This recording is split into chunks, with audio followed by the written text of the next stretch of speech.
Hello friends, आप सबका कक्षा 9 अर्थशास्त्र के अंतर्गत अध्याय 2 संसाधन के रूप में लोग के अभ्यास प्रश्नों की इस क्लास में हार्दिक स्वागत है। तो हमने चैप्टर 1 के अभ्यास प्रश्न करा दिए हैं। वो क्लास आप चैनल की प्लेलिस्ट पर जाकर आराम से देख सकते हो। आज की इस क्लास में हम अध्याय 2 के अभ्यास प्रश्नों को सॉल्व करेंगे। तो चलिए क्लास शुरू करते हैं। देखें, पहला प्रश्न आपके सामने दिया गया है, संसाधन के रूप में लोग से आप क्या समझते हैं। संसाधन के रूप में लोग से आप क्या समझते हैं, यानी लोग संसाधन कैसे हैं, इस बात से आप क्या समझते हैं।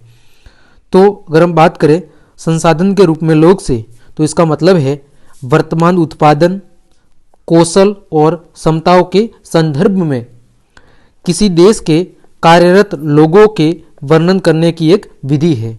संसाधन के रूप में लोगों का मतलब क्या है कि वर्तमान में उत्पादन कितना है, जो देश की जनसंख्या है उसमें से कार्यरत जो जनसंख्या है उसका कौशल क्या है और उनकी क्षमता क्या है।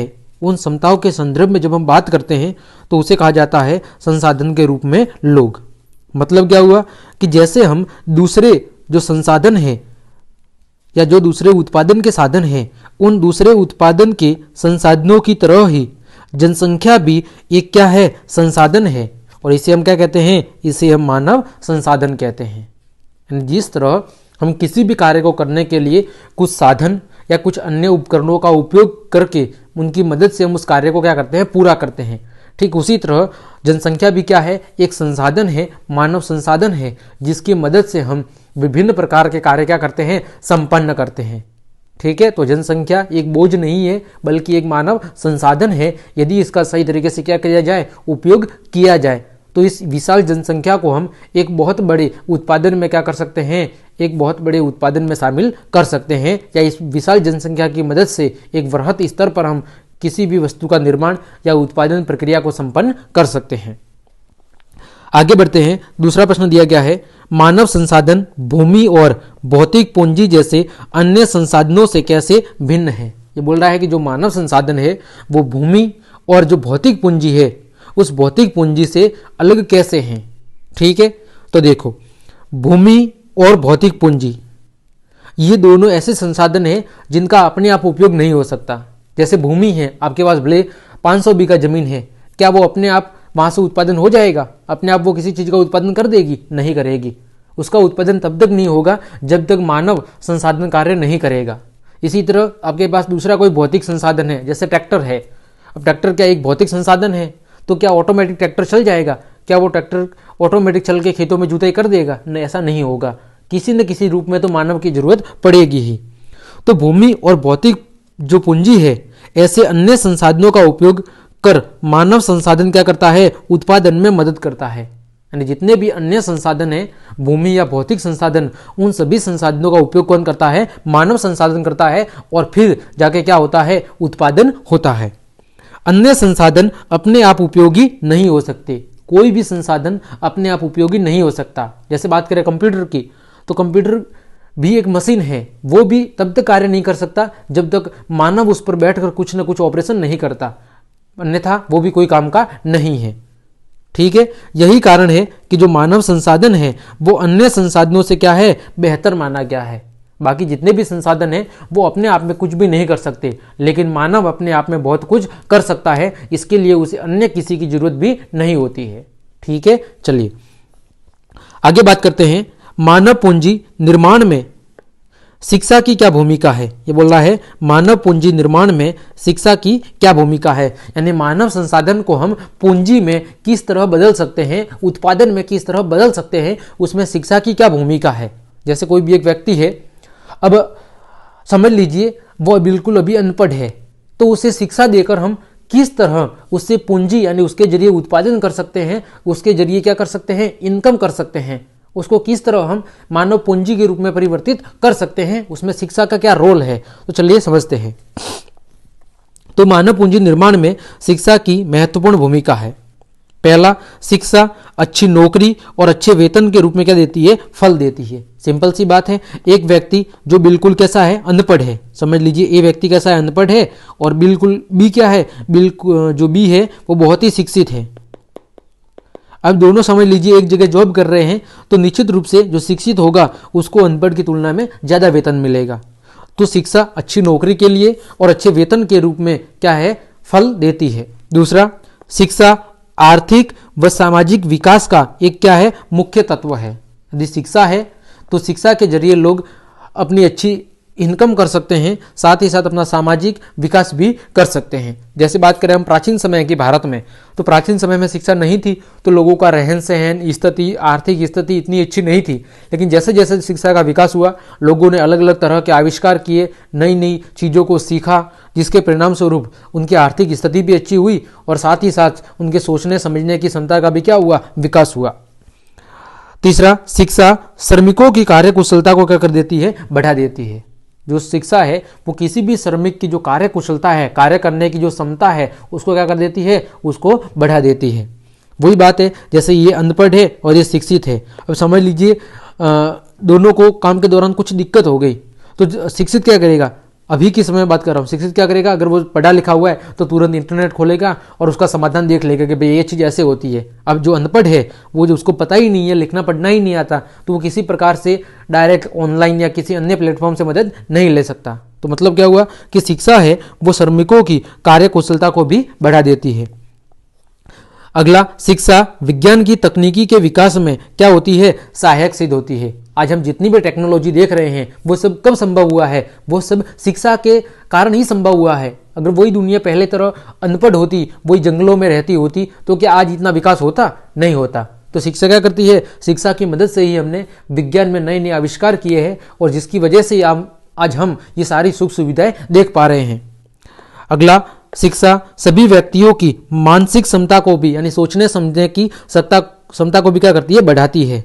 साथ ही साथ शिक्षा राष्ट्रीय आय को बढ़ाती है, सांस्कृतिक समृद्धि को बढ़ाती है और प्रशासन की कार्य क्षमता को भी बढ़ाती है। तो शिक्षा व्यक्तियों की आर्थिक विकास की प्रक्रियाओं में सक्रिय भागीदारी द्वारा आर्थिक विकास की दर को भी क्या करती है, बढ़ाती है। इस प्रकार हम कह सकते हैं कि शिक्षा के जरिए मानव पूंजी को और अधिक बढ़ाया जा सकता है, ठीक है, या मानव पूंजी का या मानव संसाधन का बहुत बेहतरीन तरीके से उपयोग किया जा सकता है। अतः शिक्षा बहुत ही जरूरी है। अगला प्रश्न है, मानव पूंजी निर्माण में स्वास्थ्य की क्या भूमिका है। अभी हमने क्या देखा था, शिक्षा की भूमिका। तो शिक्षा बहुत जरूरी है, लेकिन शिक्षा से भी जरूरी क्या है, शिक्षा से भी जरूरी है स्वास्थ्य। सीधी सी बात है, अगर आप बीमार हो तो क्या कोई कार्य अच्छे से कर पाओगे, नहीं कर पाओगे। भले आप शिक्षित हो, लेकिन अगर बीमार पड़े हो तो आपकी शिक्षा कोई काम की नहीं है। लेकिन अगर आपका शरीर स्वस्थ है, लेकिन तो फिर भी अगर आप अनपढ़ हो तो कुछ ना कुछ काम करके अपना जीवन आप आराम से निकाल दोगे। तो हम बात करते हैं स्वास्थ्य की। तो मानव पूंजी निर्माण में स्वास्थ्य एक महत्वपूर्ण भूमिका निभाता है, ठीक है। अच्छा स्वास्थ्य श्रमिकों की निपुणता को क्या करता है, बढ़ाता है। सिंपल सी बात है, जैसे ए कोई मजदूर है और एक बी मजदूर है। ए समझ लीजिए बीमार मजदूर है, कैसा है, बीमार है, और बी क्या है, बी समझ लीजिए बिल्कुल स्वस्थ है। तो निश्चित रूप से जो स्वस्थ होगा वो अच्छा कार्य करेगा और जो बीमार होगा वो उसकी तुलना में अच्छा कार्य नहीं कर पाएगा। किसी व्यक्ति का स्वास्थ्य उसे अपनी क्षमता को प्राप्त करने और बीमारियों से लड़ने को क्या करता है, शक्ति प्रदान करता है। किसी भी व्यक्ति का स्वास्थ्य जितना अच्छा होगा वो उतनी ही क्षमता से कार्य करेगा और उतनी ही वो उसका जो शरीर है वो बीमारियों से लड़ने में सक्षम होगा। और स्वस्थ व्यक्ति ही क्या करता है, देश की अर्थव्यवस्था को बढ़ाने में सहयोग करता है। जैसे अभी फिलहाल जैसे कोरोना चल रहा है, समझ लीजिए किसी गांव की जनसंख्या कितनी है, 400 है। अब 400 में से समझ लीजिए 300 लोग बीमार पड़े हैं। तो पहले समझ लीजिए गांव का उत्पादन कितना था, प्रत्येक वर्ष 100 बोरी कितना होता था, 100 बोरी गेहूं होता था।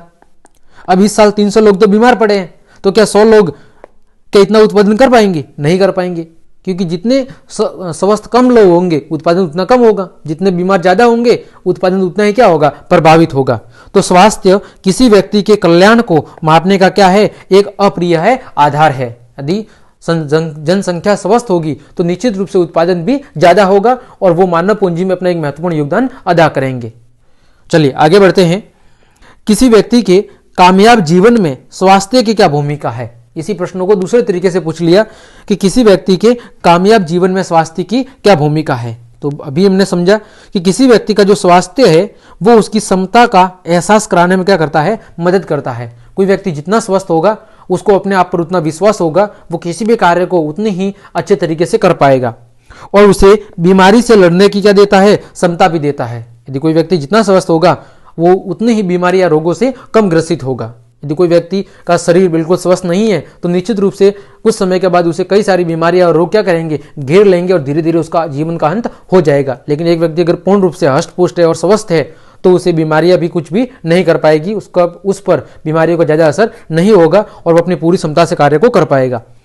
एक अस्वस्थ व्यक्ति संगठन और राष्ट्र के लिए क्या है, दायित्व है। जबकि बात करें एक अस्वस्थ व्यक्ति की तो वो राष्ट्र और संगठन के लिए क्या है, एक दायित्व है कि भाई ये जल्दी से जल्दी ठीक हो जाए और ये देश के कुछ ना कुछ काम आ सके। तो ये सबकी क्या होती है, जिम्मेदारी होती है। सिंपल सी बात है, हमारे घर में कोई जो एक हमारा भाई बहन कोई बीमार होता है तो सब घर वालों को क्या सोच होती है कि जल्दी से जल्दी ये ठीक हो जाए और फिर से अपने काम में लग जाए, यही सोच होती है। क्या ऐसा कोई चाहते हैं कि ये मर जाए और अपना पीछा छूट जाए? ऐसा नहीं होता। तो एक जो स्वस्थ व्यक्ति है, किसी भी स्वस्थ व्यक्ति का जो स्वास्थ्य है सीधे उसकी कार्य क्षमता से जुड़ा होता है। जो व्यक्ति जितना स्वस्थ होगा उसके कार्य करने की क्षमता उतनी ही अधिक होगी। अस्वस्थ व्यक्ति की तुलना में एक स्वस्थ व्यक्ति अधिक कुशलता से और अधिक उत्पादकता के साथ क्या कर सकता है, काम कर सकता है। अतः एक स्वास्थ्य एक व्यक्ति के कामयाब जीवन के लिए बहुत ही जरूरी है। अगला प्रश्न है, प्राथमिक, द्वितीयक और तृतीयक क्षेत्रकों में किस तरह की विभिन्न आर्थिक क्रियाएं संचालित की जाती है? मैं बताना है कि प्राथमिक क्षेत्र में, द्वितीयक क्षेत्र में और तृतीयक क्षेत्र में किस किस तरह की आर्थिक क्रियाएं संपन्न होती है। तो सबसे पहले बात करते हैं प्राथमिक क्षेत्र की। तो प्राथमिक क्षेत्र में कृषि, वानिकी, पशुपालन, मत्स्य पालन, मुर्गी पालन, खनन, ये सारी क्रिया है, ये प्राथमिक क्षेत्र में गिनी जाती है। फिर बात करें द्वितीयक क्षेत्र की तो उत्खनन और विनिर्माण संबंधित जो कार्य है वो द्वितीयक क्षेत्र के अंतर्गत गिने जाते हैं। और तीसरा है तृतीयक क्षेत्र, उसमें व्यापार, परिवहन, संचार, बैंकिंग, शिक्षा, स्वास्थ्य, बीमा सेवाएं, ये जितनी भी ये सेवाएं हैं ये सारी तृतीय क्षेत्र के अंतर्गत गिनी जाती है। अगला प्रश्न दिया हुआ है, आर्थिक और गैर आर्थिक क्रियाओं में क्या अंतर है? हमें आर्थिक और गैर आर्थिक क्रियाओं में क्या करना है, अंतर बताना है। तो देखें, जो आर्थिक क्रिया है वो क्या करती है, व्यक्तिगत आय को बढ़ाती है, यानी इनकम को बढ़ाने का काम करती है। जबकि जो गैर आर्थिक क्रिया है वो व्यक्तिगत आय को क्या करती है, घटाती है। आर्थिक क्रिया का मतलब क्या हुआ, ऐसी क्रिया जिनसे कुछ न कुछ इनकम होती है, और गैर आर्थिक का मतलब ऐसी क्रिया जिनसे कोई इनकम नहीं होती है। तो आर्थिक क्रिया क्या करेगी, व्यक्तिगत आय को क्या करेगी, बढ़ाने का काम करेगी। वही जो गैर आर्थिक क्रिया है वो व्यक्तिगत आय को कम करने का काम करेगी। आर्थिक क्रिया अर्थव्यवस्था में वस्तुओं व सेवाओं का क्या करती है, प्रवाह करती है। यानी जो इनकम है, जो पैसे हैं, आर्थिक क्रिया है, वही अर्थव्यवस्था के अंदर वस्तुओं और सेवाओं का क्या करती है, एक भाग से दूसरे भाग में परिवहन करती है। सिंपल, जैसे आपके पास पैसे थे तो आपने समझ लीजिए अमेजन से ऑर्डर किया, तो वो ऑर्डर कहाँ पर आएगा, आपके पास आएगा। वो कब संभव हुआ, जब आपके पास पैसे थे, तभी तो आपने अमेजन को ऑर्डर दिया। तो जहाँ से आपने ऑर्डर दिया उसकी भी इनकम की होगी, और आपने ऑर्डर दिया तो आपको वस्तु की प्राप्ति होगी। तो क्या हो गया, आर्थिक क्रियाओं के कारण ही सेवाओं का क्या हुआ है, आदान प्रदान हुआ है। जबकि गैर आर्थिक क्रियाएं अर्थव्यवस्था में वस्तुओं और सेवाओं का प्रवाह क्या करती है, रोकती है। क्या हुआ, मतलब कि अगर आपके पास पैसे ही नहीं थे तो सिंपल सी बात है, आप किसी चीज को नहीं खरीद पाओगे, तो न तो दुकानदार की बिक्री होगी और न आप अपनी चीजों को खरीद पाओगे।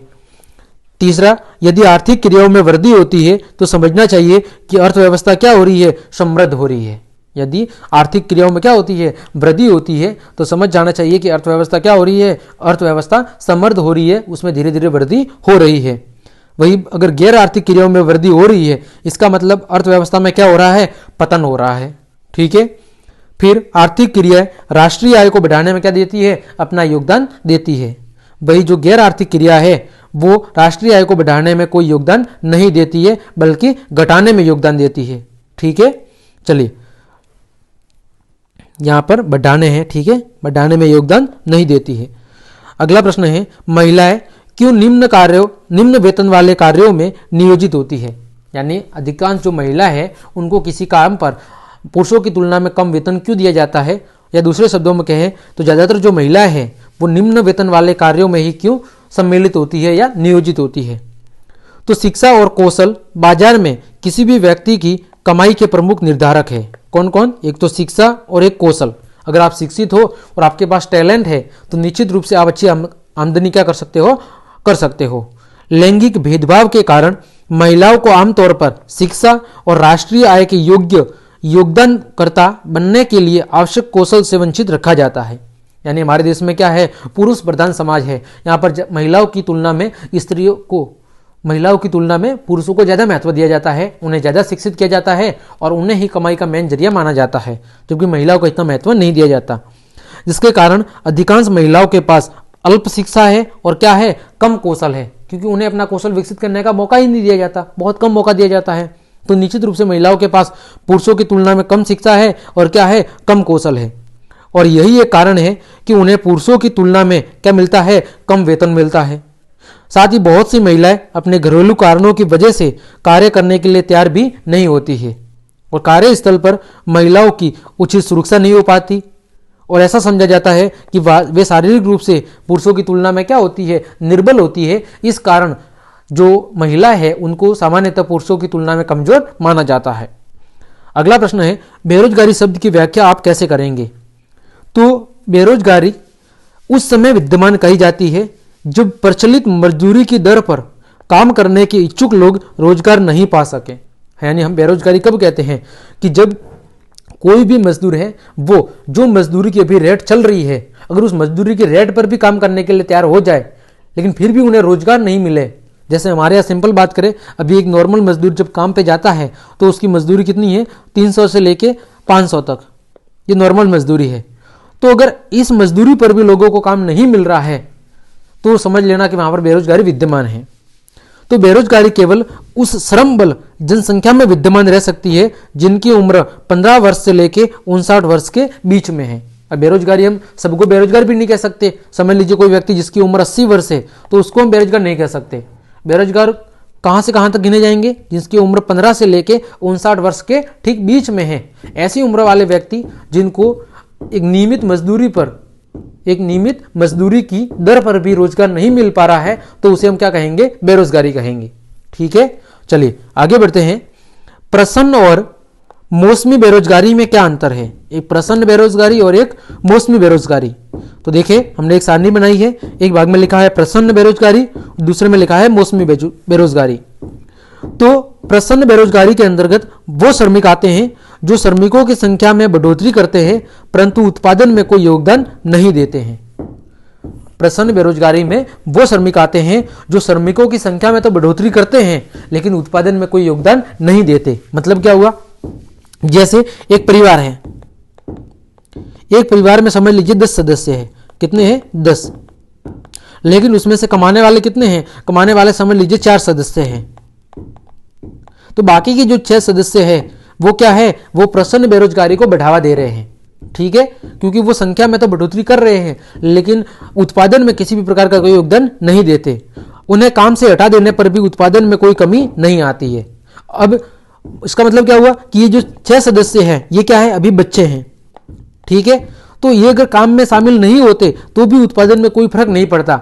जितना उत्पादन ये 4 सदस्य पहले कर रहे थे आज भी उतना का उतना उत्पादन हो रहा है। तो इस प्रकार की जो बेरोजगारी है वो क्या कहलाती है, प्रचंड बेरोजगारी।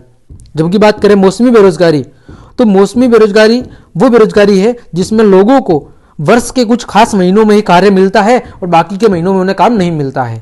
जैसे हो गया कटाई का काम। ठीक है, कटाई का काम, तो कटाई का काम ज्यादातर क्या होगा, कुछ ही महीनों में मिलेगा जब फसल कटने को होगी, है ना। ऐसा तो है नहीं कि एनी टाइम फसल कटाई में चलेगी, ऐसा तो होगा ही नहीं। तो कटाई का काम कब मिलेगा, जब कुछ एक निश्चित समय होगा, कुछ समय के लिए लोगों को रोजगार मिलेगा, बाकी समय रोजगार नहीं मिलेगा। तो ये कौन सी बेरोजगारी है, ये मौसमी बेरोजगारी है। ठीक, इसी तरह हो गया दूसरा, जैसे और क्या मान ले, जैसे विनिर्माण का, जो विनिर्माण उद्योग में जैसे घर बनाने वगैरह का काम करते हैं, तो ऐसे लोगों को कम रोजगार मिलेगा, सर्दी और गर्मी में मिलेगा, है ना। बारिश के समय तो ज्यादा मिलेगा नहीं, क्योंकि बारिश के समय तो क्या होगा, अगर तेज बारिश हो रही है तो सारा काम चौपट हो जाएगा। तो ये भी क्या है, ये भी एक प्रकार की मौसमी बीमारी है। तो ऐसे कई सारे काम हैं जो एक पर्टिकुलर मौसम पर डिपेंड करते हैं। तो ऐसे श्रमिक केवल उसी मौसम में काम करते हैं, बाकी मौसम में वहां पर काम नहीं होता है। तो ऐसी बेरोजगारी को क्या कहते हैं, मौसमी बेरोजगारी कहते हैं। अगला बिंदु, जो प्रचंड बेरोजगारी है वो ज्यादातर ग्रामीण क्षेत्रों में पाई जाती है। जबकि जो मौसमी बीमारी है वो ग्रामीण और शहरी दोनों क्षेत्रों में पाई जा सकती है। ठीक है, जैसे और मैं मौसमी बीमारी बेरोजगारी का उदाहरण करूं, जैसे कोई गन्ना जूस का काम कर रहा है। क्या काम कर रहा है? गन्ने के जूस का। तो गन्ने का जूस का कार्य कब चलेगा? गर्मियों में लोग पिएंगे, है ना। तो बाकी जो मौसम है उसमें तो इस जूस का व्यापार चलेगा नहीं। तो गर्मियों में क्या होगा? गर्मियों में उसे रोजगार मिलेगा, बाकी समय उसे रोजगार नहीं मिलेगा। फिर बात करें प्रचंड बेरोजगारी, तो ये कहां पाई जाती है? ज्यादातर कृषि क्षेत्र में पाई जाती है। वही बात करें मौसमी बेरोजगारी की, तो ये कृषि आधारित उद्योगों में भी पाई जाती है। कृषि में तो पाई जाती है, साथ ही साथ जो कृषि आधारित उद्योग है, जो कृषि पर निर्भर है, ठीक है, उस कृषि पर आधारित उद्योगों में भी पाई जाती है। अगला प्रश्न है, शिक्षित बेरोजगारी भारत के लिए एक विशेष समस्या क्यों है? शिक्षित बेरोजगारी का मतलब है भारत में साक्षरता तो बढ़ रही है, यानी शिक्षित लोगों की संख्या तो बढ़ रही है, लेकिन फिर भी क्या है? बेरोजगारी है। तो ये भारत के लिए एक बड़ी समस्या क्यों हो गई है? तो देखो, शिक्षित बेरोजगारी वो स्थिति है जिसमें मैट्रिक, स्नातक और स्नातकोत्तर उपाधि के साथ कई युवाओं को उपयुक्त नौकरी नहीं मिल पाती है। यानी व्यक्ति पढ़े लिखे तो बहुत है, लेकिन उन्हें उचित रोजगार नहीं मिल रहा है। और भारत में एक बड़ी आबादी है और हर साल बड़ी संख्या में लोग स्कूलों और कॉलेजों से क्या होते हैं? स्नातक होते हैं। शिक्षित बेरोजगारी भारत के लिए अब क्या बन गई है? एक विशेष समस्या बन गई है। कुछ विशेष श्रेणियों में जनशक्ति की अधिकता के साथ ही कुछ अन्य श्रेणियों में जनशक्ति की क्या है? कमी विद्यमान है। यानी कुछ क्षेत्रों में तो बहुत ज्यादा भीड़ है, वही कुछ क्षेत्रों में बहुत ही कम भीड़ है। इस कारण ऐसा हो रहा है कि कुछ क्षेत्रों में तो इतने शिक्षित लोग समा गए हैं कि वहां पर उनको रोजगार मिलना ही संभव नहीं हो पा रहा है, और कोई ऐसे क्षेत्र हैं जहां पर शिक्षित लोगों की क्या है? बहुत ही कमी है। तो तकनीकी शिक्षा प्राप्त लोगों में भी बेरोजगारी क्या है? आज विद्यमान है। शिक्षित बेरोजगारी से जनशक्ति संसाधन की क्या हो रही है? बर्बादी हो रही है। जो लोग अर्थव्यवस्था की संपत्ति होते हैं, बेरोजगारी के कारण वो क्या बन जाते हैं? दायित्व बन जाते हैं। यानी जो लोग अर्थव्यवस्था को बढ़ाने वाले माने जाते हैं, उस युवा वर्ग जो अर्थव्यवस्था की धुरी है, वो कभी कभार अर्थव्यवस्था को बढ़ाने की बजाय लोगों के लिए क्या बन जाता है? या देश के लिए दायित्व बना जाता है कि उन्हें किस तरह संभाले, किस तरह उस संपत्ति को बनाए रखे। ये भी क्या बन जाता है? एक दायित्व बन जाता है। अतः इस कारण से जो शिक्षित बेरोजगारी है वो भारत के लिए एक विशेष समस्या है, क्योंकि दिन ब दिन जनसंख्या बढ़ रही है, लेकिन उसके अनुसार रोजगार नहीं बढ़ रहे। इसी कारण से दिन ब दिन शिक्षित बेरोजगारी की संख्या क्या हो रही है? भारत में बढ़ रही है। अगला प्रश्न है, आपके विचार में भारत किस क्षेत्र में रोजगार के सर्वाधिक अवसर सृजित कर सकता है? प्रश्न पूछ रहा है कि आपके अनुसार, यानी हमारे अनुसार सोच के बताना है कि अभी भी ऐसे कौन कौन से क्षेत्र है जिसमें भारत में रोजगार की बहुत ज्यादा संभावना है, जिसमें रोजगार उत्पन्न किए जा सकते हैं। तो भारत एक क्या है? कृषि प्रधान देश है। इसीलिए प्राथमिक क्षेत्र जिसमें कृषि, वानिकी, पशुपालन, मत्स्य पालन, मुर्गी पालन, खनन आदि आते हैं। तो भारत एक तो कृषि और एक विनिर्माण क्षेत्र में रोजगार के बहुत ज्यादा अवसर क्या कर सकता है? अभी भी सृजित कर सकता है। ये दो ऐसे क्षेत्र है जिसमें अभी भी रोजगार की बहुत ज्यादा संभावना है। अगला प्रश्न है, क्या आप शिक्षा प्रणाली में शिक्षित बेरोजगारों की समस्या दूर करने के लिए कुछ उपाय सुझा सकते हैं? ये बोल रहा है कि क्या आप भारत में शिक्षित जो बेरोजगार है उनकी समस्या को दूर करने हेतु कुछ उपाय बता सकते हैं? तो देखें क्या क्या उपाय बता सकते हैं। शिक्षा प्रणाली में व्यवसायिक शिक्षा पर ज्यादा जोर देना चाहिए। कौन सी शिक्षा पर? व्यवसायिक शिक्षा पर, ताकि जैसे ही व्यक्ति शिक्षित होकर निकले उससे व्यवसाय से संबंधित आइडिया मिल सके और वो अपना छोटा मोटा व्यवसाय भी कर सके और अपना गुजारा चल सके। ठीक है। दूसरा, शिक्षा प्रणाली में प्राथमिक क्षेत्र को विकसित करने के उपायों का अध्ययन करना चाहिए। कौन से क्षेत्र को? जो प्राथमिक क्षेत्र है उसमें ज्यादा से ज्यादा नई नई तकनीकों का उपयोग हो और ज्यादा से ज्यादा उसको विकसित करने पर जोर दिया जाना चाहिए, ताकि नए नए उद्योगों और नए नए व्यवसायों की क्या हो? और ज्यादा उत्पत्ति हो और उन व्यवसायों में लोग जुड़ सके। तीसरा, जैव प्रौद्योगिकी तथा सूचना प्रौद्योगिकी का अध्ययन भी शिक्षा प्रणाली में महत्वपूर्ण होना चाहिए। किस किस का? जैव प्रौद्योगिकी और सूचना प्रौद्योगिकी, जो आज का बहुत सबसे बड़ा हिस्सा है, उसमें भी लोगों को ज्यादा से ज्यादा शिक्षित करना चाहिए। श्रमिकों की निपुणता के विकास पर क्या देना चाहिए? जोर देना चाहिए। यानी शिक्षा का मतलब केवल डिग्री ग्रहण करना नहीं होना चाहिए कि आपके पास सर्टिफिकेट आ गया और आपने शिक्षित हो गए। शिक्षा का मतलब होना चाहिए कि व्यक्ति को उस काबिल बनाया दिया जाए कि वो उस किसी भी कार्य के लिए, जिस काम में वो सक्षम है, उसके लिए निपुण हो सके और उस प्रकार के रोजगार में या उस प्रकार के कार्य में अपने आप को समर्पित करके वो अपना जीवन आसानी से जी सकता है। उस प्रत्येक व्यक्ति में ऐसा कुछ न कुछ टैलेंट विकसित करना, ताकि उस टैलेंट का उपयोग करके वो अपना जीवन जी सके। चौथा, इन शिक्षित बेरोजगारी की समस्या को दूर करने के लिए इन बेरोजगारों को कृषि की आधुनिक विधियों का भी ज्ञान दिया जाना चाहिए, ताकि कृषि में नए नए इनोवेशन किया जा सके, नई नई तकनीकों का उपयोग करके नई नई चीजों को डेवलप करके ज्यादा से ज्यादा रोजगार के अवसर क्या हो सके, उत्पादित किए जा सके। तो ये कुछ उपाय है जिनकी मदद से शिक्षित बेरोजगारों की समस्या को कुछ हद तक सॉल्व किया जा सकता है। अगला प्रश्न है, किस पूंजी को आप सबसे अच्छा पूंजी मानते हैं? भूमि, श्रम, भौतिक पूंजी और मानव पूंजी, और फिर बताना है क्यों। तो मानव पूंजी क्या है? सबसे श्रेष्ठ है। क्यों? क्योंकि इस पूंजी के द्वारा ही दूसरे जितने भी संसाधन है, चाहे भूमि हो गया, श्रम हो गया या भौतिक पूंजी हो गया, वो सब क्या बनते हैं? उपयोगी बनते हैं। अगर मानव पूंजी नहीं है तो बाकी किसी भी प्रकार की जो पूंजी है उसका आप उपयोग नहीं कर सकते। मानव पूंजी का निवेश ही अन्य साधनों का उचित उपभोग करवाता है। क्या करता है? मानव पूंजी का जो निवेश है वो निवेश ही अन्य साधनों का क्या करता है? उपभोग भी करवाता है, उनका यूज भी करवाता है। जापान का विकसित देश होना मानव पूंजी के निवेश से ही क्या हुआ है? संभव हुआ है। इसीलिए मानव पूंजी सभी पूंजियों में क्या मानी जाती है? श्रेष्ठ मानी जाती है। तो इस प्रकार हमने आपके अध्याय 2 के सभी प्रश्नों को अच्छे से सॉल्व कर लिया है। उम्मीद करता हूं सारे प्रश्न आपको अच्छे समझ में आए होंगे। तो क्लास देखने के लिए आप सभी को धन्यवाद। अगर आपको मेरी क्लास पसंद आई है तो फिर लाइक, कमेंट, शेयर और सब्सक्राइब जरूर ठोक दें। धन्यवाद।